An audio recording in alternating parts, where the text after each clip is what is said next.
Thank you so much for joining us tonight. I'm Talitha Vickers. We'll get to how crews are preparing for this storm that we're expecting in just a moment. But first, I'm here in the Weather Center with meteorologist Michelle Kennedy. Michelle, what should people be getting ready for now? Well, right now we do need to prepare for the chance that we might see some power outages by late Saturday night into Sunday morning.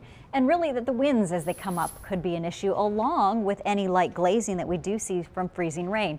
You know, earlier we were talking about not as massive a storm in terms of snowfall totals, but the timing still puts us in a position to see that wintry mix overhead in parts of the triad. This is a more significant storm for folks in the mountains and northwestern foothills, where there you could see snow, sleet, and then on top of that some glaze, so roads will become trickier sooner and potentially longer to clear those roads means we could be out of school a little bit longer there, or delays certainly for Monday morning. So will it depend on the icing extent for sure in terms of the power outages? We just don't know exactly where you may see the higher totals of freezing rain. We can adjust for that as we go into the weekend though, and certainly making some plan changes for Sunday may be required. So plan on that. Saturday is mostly dry though. Even though we've got clouds spilling in, you can see enhanced satellite imagery and our temperatures close to the freezing mark now. We'll be down in the 20s a little later.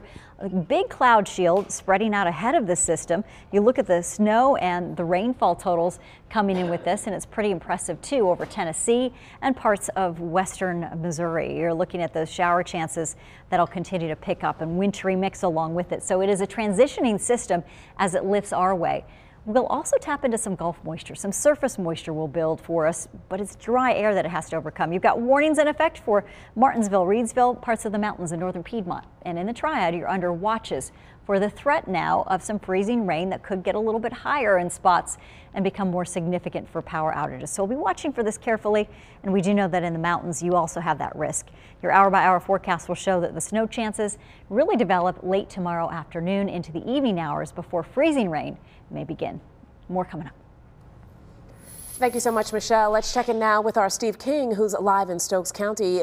Steve, how are emergency crews and residents there preparing for whatever may come that way? Well, emergency crews have been working throughout the day to get ready for this winter storm. They're getting a lot of rest tonight because they want to be ready for whatever lies ahead over the weekend. Now, we spoke with some people who live here in Stokes County about the storm. They say, some will say they're worried and others say not so much. The only reason I'm worried is because everyone else is worried and it's worrying me. Honestly, not too much. I've been watching the weather a little bit, and I don't think it's going to be as bad as the last one was. Last one was pretty bad, and we got locked in the house a few days, but I don't think this one will be too bad. Matthew Foudy got a snow shovel tonight after realizing he needed one during last month's snowstorm.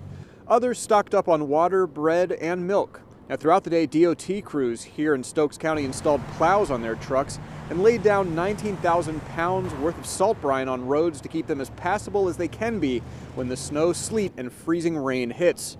EMS crews say they're ready to respond to accidents this weekend, but they would rather people just avoid driving altogether if possible. If you don't have to be out, I recommend staying at home. Make sure you got items you might need at home in case we do lose power due to the ice accumulation. EMS crews say that the road conditions on Saturday night into Sunday morning will be when they're at their worst. In the meantime, DOT crews are going to be monitoring all roads throughout the county, but especially those bridges and overpasses first because they're most likely to freeze first. Reporting live in King, Steve King, WXII 12 News.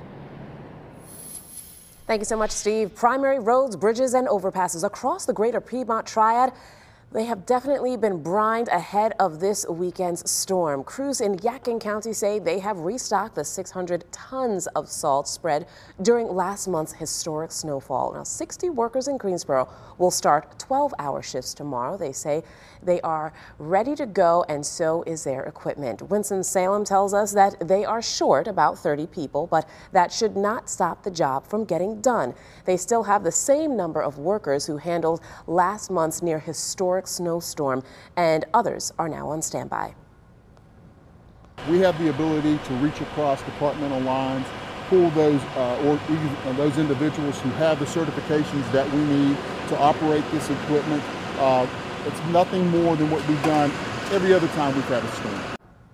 Britton also says that the city is hosting a job fair to help fill those 30 open spots at the end of the month at the Winston-Salem Fairgrounds.